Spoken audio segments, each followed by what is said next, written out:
Isa't kalahating kanin po to. Pag vlogger, ganyan karami. Ay hindi, walang ganun. Pare-parehas po tayo. Pag piling vlogger po, ganyang karami. Aray ko. Natikman mo na ba yung dinudubog na kainan dito sa Makati na nagsiserve ng mga naglalakihang pagkain tulad itong giant pork chop na kasinlaki na ng ulo ng panochi for only 159 pesos? Eh naka-only gravy na rin kayo dito at napakadami nyo pa ibang pwedeng pagpilian mga lods. Siya pa na yung binibenta natin dito. Giant pork chop po, Giant pork chop. Yes. Magkano ang giant pork chop niya? 159 lang po. 159 may kasama ng kanin. Yes po, may kasama na po siyang kanin. Okay. Yan na yun. Yes po, with gravy po yan. With gravy. Only gravy kayo. Yes po, pwede po silang mangin hanggat gusto nila. Only rice din. No po. Ay. Pero isa't kalahati po yung kanin po nito. Ang dami, no? Ano bang ibang Yes. binibenta niyo dito? Meron po kaming bestseller po namin sisig, yempo, kare-kare po, meron din po kami. Yung kare-kare po namin is 159 po. Yung sisig, 120 po. May lechong kawali din po kami, 120. Then meron din pa yung mga braised beef, katsudon. Meron din po kami nun. Pero yan ang pinakamabenta niyo. Yes po, pork chop po.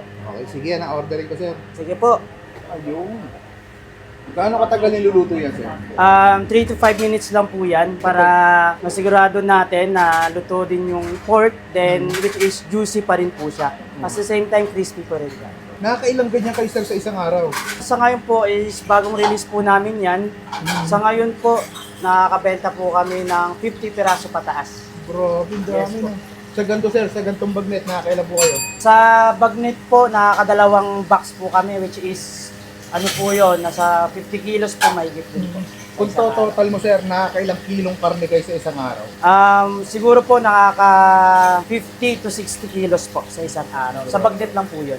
Okay, anong pangalan nitong kainan niyo, sir? Kanto Food Trip na matatagpuan nyo lang sa 1042 AP Reyes, corner Batote Street, katabi lang po ng Mercury. Anong oras po kayo nag-open dito? Nagsisimula po kami mula alas 10 hanggang alas 2 ng madaling araw. Araw-araw, sir. Yes po, araw-araw po yan. May huling tanong ako sa'yo, sir. Sa dami-dami na nagtitinda ng mga ganito, anong kakaiba dito sa mga tinitinda niyo? Pagmamahal. Sinusigurado po namin na masarap, quality, yung mga binibitawan namin pagkain. Sir, hintayin ko na lang maluto. Thank you po. Sige po, isa't kalahating kanin po to. Pag vlogger, ganyan karami. Ay hindi, walang ganun. Pare-parehas po tayo, pantay-pantay po tayo. Pag piling vlogger po, Ganyan karami. oo, ganyang karami. Aray ko. Aray ko. Magkano to, sir? 159 po. 159 pesos. Thank you, sir. Tikman ko muna. At ay mga kabangers, nandito tayo ngayon sa Kanto Food Trip dito sa Makati. AP Reyes Corner Batute. PRC Makati. Halos katapat sila ng Ayala Circuit. Tabi lang sila ng Mercury Drug Store at malapit sa Dali. 159 pesos. Meron ka ng ganitong kalaking pork chop. Ayan, solid yan. Boy! Maganda pa dito sa kanila, naka-only gravy kayo. Ano, gravy pa lang, oh. Labusan natin gravy. Kain tayo.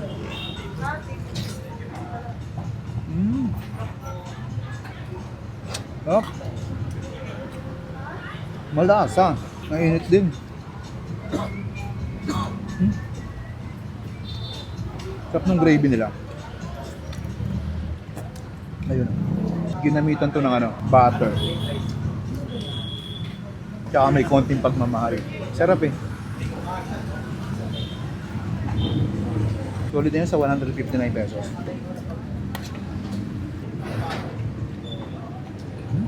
Pa.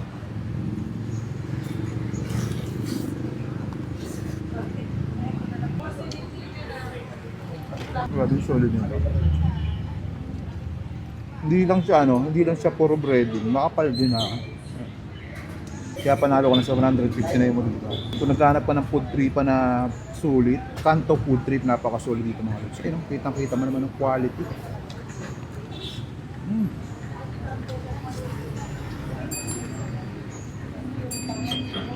Oh. Ito pala, bago sa menu nila, pero grabe, nakaka 15 kilos sila sa isang araw, kahit bago pa lang, kahit kakalabas pa lang nila.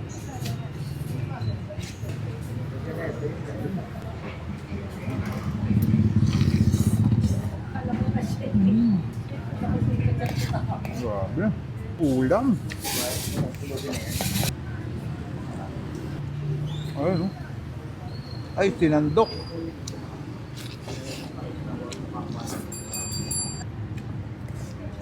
Ayan, bisitahin na dito sa Kanto Food Trip. Napakasolid dito, 159 pesos. Siguradong busog kang uuwi.